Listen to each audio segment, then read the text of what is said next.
your freedom to indulge in the flesh. Rather, serve people in love. I know, like, even now, there's a lot of darkness, there's a lot of all this stuff, and addiction is very hard to break. But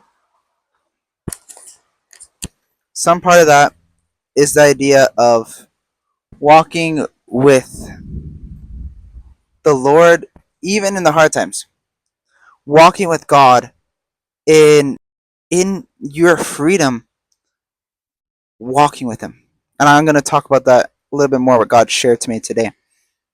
But it says, "For the entire law is fulfilled in keeping one commandment: love your neighbor as yourself. If you bite and devour each other, right?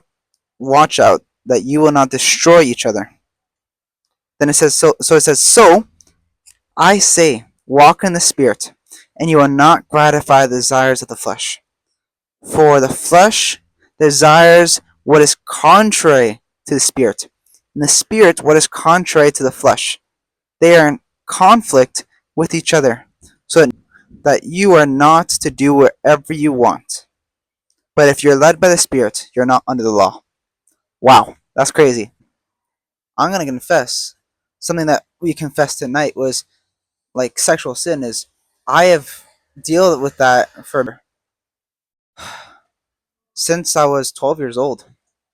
And even as a Christian, it's been a struggle. It's been a fight every day, fighting to deny my flesh, pick up my cross, and follow Him. And it's not easy. The fight is not easy. But I want to share something. Is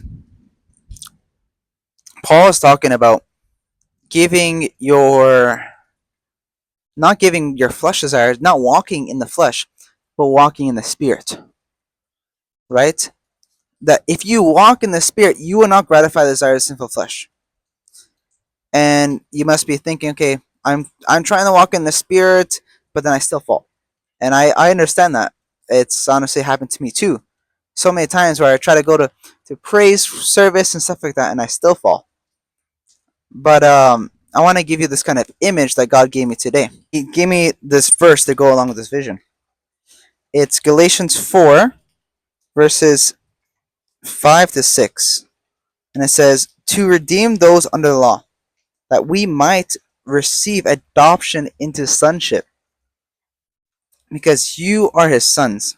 God sent the Spirit of His Son into our hearts. The Spirit who calls out, Abba, Father." And then I'm going to